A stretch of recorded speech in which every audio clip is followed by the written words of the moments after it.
E hoje a gente vai abrir o programa com o nosso Você Alerta. Nós vamos passar para vocês as últimas atualizações, os novos dados, tudo o que você precisa saber sobre o coronavírus no estado, no país e no mundo.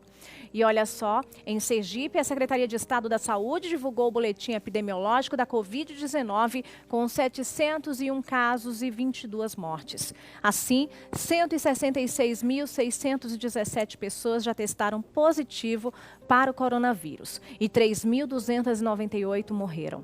Entre as 22 mortes, 7 são de Aracaju, sendo uma mulher de 55 anos, um homem de 66 anos, outro de 68, uma mulher de 73 anos, outra de 80, um homem de 80 anos e uma mulher de 85 anos. Em Nossa Senhora do Socorro, 2 mortes registradas, de um homem de 65 anos e uma mulher de 79. Em Estância, também 2 mortes, uma mulher de 47 anos e um homem de 69. Outros municípios registraram uma morte cada. De Laranjeiras, um homem de 58 anos. De Buquim, um homem de 59 anos. De Indiaroba, um homem de 62 anos. De Propriá, um homem de 65 anos. De Telha, um homem de 70 anos. De Salgado, um homem de 71 anos. De Carmópolis, uma mulher de 73 anos. De Porto da Folha, um homem de 79 anos. De São Cristóvão, um homem de 81 anos. E de Japaratuba, uma mulher de 90 anos. De Ribeirópolis, um homem de 93 anos. Foram realizados 354.532 exames e 187.915 foram negativados. Até o momento, 151.980 pacientes foram recuperados. Estão internados 784 pacientes, sendo 386 em leitos de UTI, 186 na rede pública e 200 na rede privada, e 398 em leitos clínicos, 182 na rede pública e 216 na rede privada. Estão em investigação mais 19 óbitos. Aguardam resultados 2.949 exames. No Brasil, o painel do Conselho Nacional de Secretários de Saúde aponta 12.047.526 casos confirmados, que resultaram em 295.425 mortes. No mundo, são 123.719.000 casos diagnosticados e 2.724.000 óbitos. Qualquer nova atualização sobre a pandemia do coronavírus, você confere aqui no nosso Você Alerta. É sempre fundamental relembrar que a gente deve continuar se cuidando. A pandemia não acabou e a gente precisa cuidar tanto da nossa saúde quanto das pessoas que estão ao nosso redor. Por isso, lave sempre as mãos, higienize seus alimentos, evite aglomerações. É uma ação individual, mas sempre em prol do coletivo.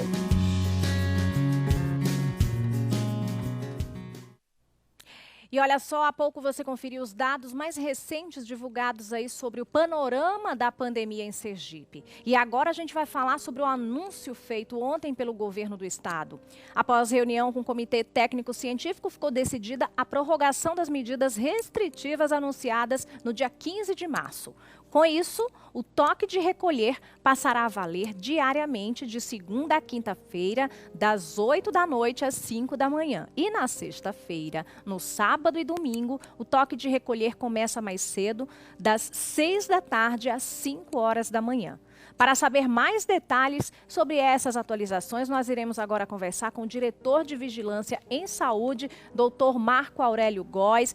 Primeiramente, muito boa tarde. Mais uma vez, nós estamos aqui, né, juntos para levar informação para o público de casa.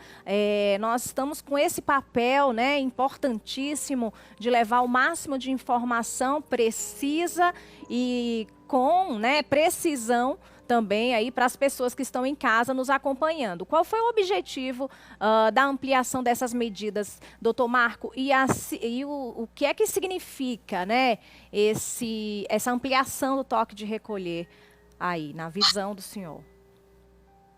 Boa tarde, Jaqueline. Boa tarde a todos. Né? É importante a gente entender que nesse momento, né, todas as medidas que se tomem Olha, nós perdemos aqui o contato, daqui a pouquinho a gente volta a conversar. Já voltou? Agora Acho que sim, por voltou, né? favor. Então, é importante a gente entender que todas as medidas, né, que tentam diminuir o contato entre as pessoas, principalmente em momentos de aglomeração, elas são fundamentais para essa fase da pandemia, que é uma fase de alta transmissão, uma fase de alta ocupação hospitalar. Então, a gente precisa tentar diminuir a transmissão. Então, a extensão do toque de recolher, né, para todos os dias da semana, a diminuição no fim de semana do horário, tudo isso é com a intenção justamente que as pessoas evitem esse contato, né, interpessoal e com isso aumente a transmissão. Mas é importante que a gente não se limite ao toque de recolher, e sim que a gente estabeleça rotinas diárias que evitem a transmissão do vírus. Então, tudo isso que a gente repete, que você acabou de reforçar também para o público, é fundamental que a gente incorpore isso no dia a dia, principalmente nesse período de alta transmissão. A pandemia tem se comportado assim, tem momentos que a gente consegue ter mais liberdade, ampliar os horários, fazer mais atividades, e tem períodos que a gente precisa passar por restrição. Ela tem sido assim no mundo inteiro, né? O mundo inteiro tem enfrentado esses toques de recolher ou medidas similares a isso, às vezes até mais intempestivas, né? Às vezes até mais rígidas do que essas, né? Como o lockdown mais completo. Então, é importante que a gente entenda isso, que tudo que dificulte o nosso contato interpessoal aumenta a proteção contra a transmissão da Covid. E nessas próximas semanas é fundamental que a gente intensifique essas ações.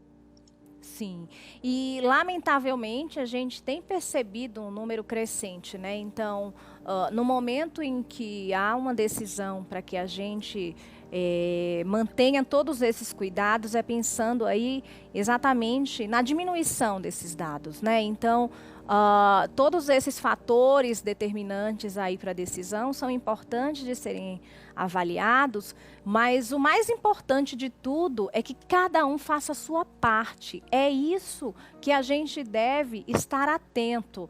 E independente de algo que venha por determinação ou não, cada um deve ter a sua decisão própria de saber até que ponto é interessante você sair, é necessário que você saia, se você for sair, evitar aí aglomerar-se, usar máscara corretamente. Muita gente, isso eu digo porque tenho visto bastante e infelizmente as pessoas usando a máscara, né, cobrindo a boca e deixando o nariz de fora. Então, assim, é muito importante que cada um faça a sua parte, né, doutor Marco?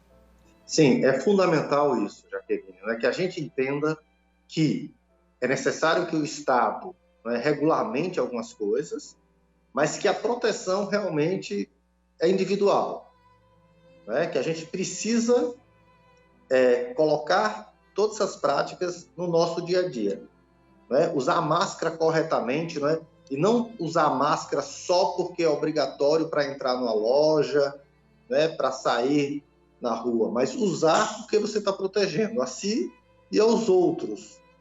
Não é que talvez você não tenha forma grave, mas talvez você transmita o vírus para uma pessoa que vai ter uma forma grave e que vai poder ir a óbito. A gente tem visto cada vez mais, né, a ocorrência de óbitos em pessoas que muitas vezes não têm nenhuma outra doença de base, às vezes óbitos em jovens também.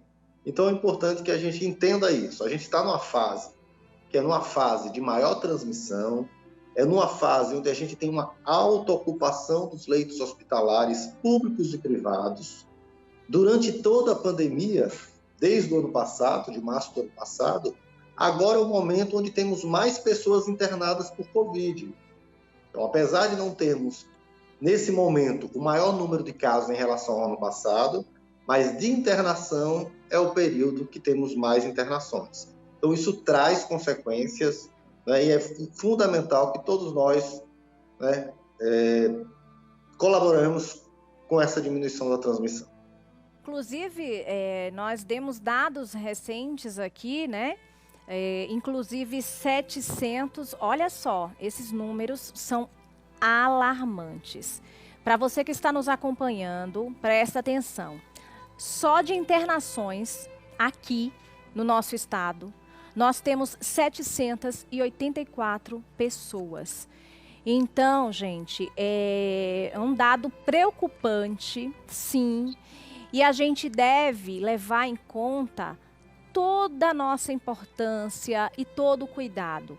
Porque se uma pessoa, a gente tem uma taxa de transmissão hoje muito alta, né? Esse vírus, ele tem uma transmissibilidade assim, muito rápida. Diferente do início, né, que a gente estava tendo todos os cuidados, e agora a gente deve redobrar todos esses cuidados porque eles conseguiram avançar. A gente não conseguiu avançar ainda, infelizmente, porque nós acabamos achando que já tinha passado, e os cuidados que a gente teve lá no início, muita gente não estava saindo de casa, todos os medos, receios e cuidados que eram tidos lá no início, a gente não vê com tanta veemência nesse momento, né, doutor Marco? Sim, e é importante a gente entender, não é, que temos novas linhagens, novas variantes de interesse epidemiológico que tem mostrado uma maior transmissibilidade, como você falou, não é, como essa variante de Manaus, não é, essa variante brasileira, que tem se espalhado pelo país e com isso tem feito esse aumento de número de casos. Então, a gente precisa entender, né, que a pandemia, muito ao contrário do que alguém pode pensar, ela não acabou de forma alguma. Estamos em uma das piores fases, porque é uma fase também que o país como um todo está com aumento na transmissão. Na primeira onda isso foi se dando, né, aos poucos, né? Às vezes eram uns estados, outras vezes aumentava em outro estado, mas agora a gente tem tido um aumento mais global em todo o país, né, mostrando a alta transmissão dessa cepa, dessa variante. Então é fundamental que a gente compreenda isso, né? É um momento que é transitório, a gente sabe, né? A gente sabe que esses picos, eles não duram para sempre, né? Eles são transitórios, mas durante o pico, não é, durante essa onda, a gente precisa fazer um esforço bem maior do que a gente já vem fazendo ao longo desse ano. Sem dúvida. A gente recebeu aqui a participação da Marcela no nosso WhatsApp, que é o 999359918, e ela diz o seguinte: essa nova cepa, ela é mais perigosa porque parece que tem mais gente morrendo. Ela é mais transmissível. E como ela é mais transmissível, mais gente vai adoecer. Mais gente adoecendo, vai acabar que vão ter pessoas, né, que vão a óbito. Então, a gente tem visto, sim, né, ela alcançando mais gente, né, e, com isso, levando a mais óbito. Ela não tem sido associada diretamente ao aumento da mortalidade. Mas, por ela ser tão transmissível assim, a gente acaba também tendo essa maior mortalidade, como consequência dessa intensa transmissão. Por isso que é fundamental que a gente continue, né, mantendo essas medidas e essas medidas de forma mais intensas. É verdade. A gente tem recebido aqui muitas participações, inclusive o Olívio, ele é lá de Capela. Olha só a observação que ele falou aqui, gente. Aqui em Capela parece que nem tem pandemia. É um absurdo. O povo tá andando sem máscara na rua. E ó, a gente vê inclusive pessoas tentando burlar o decreto, o toque de recolher, pessoas que estão indo mais cedo para casa de um amigo, de um conhecido, para poder curtir a noite, para o outro.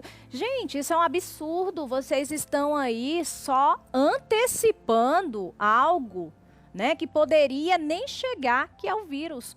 Porque a partir do momento que você se desloca da sua casa, para ir para a casa de outra pessoa, essa pessoa pode estar contaminada, você pode aí acabar transmitindo para outras pessoas que estão ali. Então, assim, o cuidado tem que ser, né, redobrado. Acho que é importante a gente ter a fiscalização, mas não dá para a polícia, por exemplo, né, a Guarda Municipal, todos os órgãos fiscalizadores serem onipresentes. Então, que a gente seja fiscal também do próximo, né? Que a gente chame atenção. Muitas vezes a gente chega num lugar, a pessoa está com a máscara aqui embaixo, melhor nem usar máscara, porque aí vocês estão se enganando os outros, né?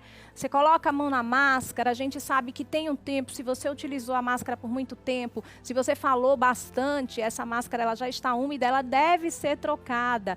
Então, todo cuidado. Essa é uma doença que chegou assim e que tem atingido todo mundo, independente de classe social, independente, né? A gente tem visto aí pessoas de diversas faixas etárias. Antes a gente tinha um cuidado maior com as pessoas idosas. Então, assim, hoje a gente percebe que isso já mudou, né? Então, todo cuidado é necessário e é importante. Sim, precisamos que todos colaborem, né? Porque, na realidade, os decretos, a legislação, a fiscalização, tudo isso é importante. Mas se a gente está burlando isso, a gente só está se enganando, né? E trazendo um grande mal à comunidade.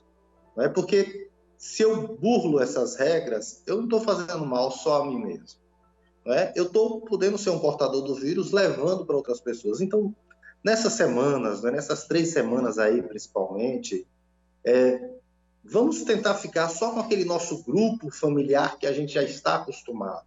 Porque quanto mais a gente circula, quanto mais a gente entra em contato com pessoas diferentes, maior é o risco de transmissão. Mesmo reuniões em pequenos grupos. Então, nesse momento, vamos nos restringir mais, né, fazer nosso próprio lockdown, o possível. É claro que as pessoas têm que sair para trabalhar, né, então, mas sempre, né, mantendo o máximo de cuidado possível para evitar a transmissão. Verdade. A máscara, ela é necessária. Quando a gente fala, colocar a máscara aqui não está servindo, melhor não usar, é no sentido de que vocês estão fazendo algo para se enganarem. Então, assim, é muito importante saber que a máscara, ela salva vidas. Ela vai prevenir que você seja contaminado ou que você contamine a outra pessoa. Em hipótese alguma, você deve descuidar de usar a máscara. Então, usar a máscara é necessário, é a nossa arma contra esse inimigo invisível. E a gente só tem aqui a agradecer, mas me adianta aí, doutor Marco, vacinas, a gente pode esperar aí um número maior, a gente tem esperança de dias melhores, que essa vacina chegue também e que tudo isso, né, possa passar o mais breve possível. Sim, já tivemos, né, essa sinalização de uma entrega de vacinas mais rápido e com isso, toda a vacina que chegou, a gente pôde utilizar ela como primeira dose, então já está sendo distribuído para todos os municípios as novas doses e, com isso, os municípios vão conseguir fazer o seu calendário e vacinar as pessoas ali com mais de 70 anos, né, com 70 anos e mais. Alguns municípios vão conseguir, com esse material, com essa vacina que foi enviada, até reduzir um pouco a faixa etária, mas aí depende muito daquela sua população que foi estimada para a sua população real. Então, temos esses pontos positivos, né? Os laboratórios brasileiros, né? A Fiocruz e o Butantan, começando a ter a sua produção. Então, com isso, a gente vai começar a ter um ritmo de envio. Ainda é pouco, ainda é limitado. A gente não pode esperar a vacina para bloquear esse pico ainda, né? Essa onda ainda. Essa onda ela tem que ser combatida com todas as formas, com as medidas de bloqueio, né? Uso de máscara, distanciamento social, higienização das mãos, e associado a isso, as vacinas. Então, a gente tem que utilizar todo o conhecimento que a gente tem para poder, de fato, passar por essa fase, diminuindo, dentro do possível, o número de óbitos de casos graves dessa doença. Sem dúvida. Doutor Marco, mais uma vez, muito obrigada pela participação aqui em nosso programa, pelas orientações, pelas explicações. Vamos torcer aí, né, para que tudo isso passe. A gente começou aí na semana passada, né, essas medidas mais restritivas, então acredito que daqui para a próxima semana a gente já deva perceber ainda mais, né, o resultado e que a gente possa aos poucos voltar à nossa vida, né, normal. Sim, é tudo isso que a gente quer, mas a gente precisa de esforço. Eu sei que a sociedade tem se esforçado bastante, né, muita gente, mas a gente não tem outra alternativa. A gente tem que se esforçar e sabemos, em alguns momentos, um pouco mais, em outros momentos, relaxar um pouco, mas até a gente ter uma solução definitiva, que o mundo ainda não tem. O mundo ainda não tem uma solução definitiva para a pandemia. Então, por enquanto, a gente vai ter que trabalhar dessa forma. Também queria agradecer aí pelo convite, sempre um prazer de estar aqui discutindo com a comunidade, aí com você sobre esse tema, que é um tema da vida da gente, não é um tema apenas de saúde, não é um tema da nossa rotina hoje em dia. Verdade. Muito obrigada mais uma vez. E é sempre importante a gente abordar assuntos aqui de interesse público. Então você já sabe, a gente tem sempre dito, vacina já e máscara já.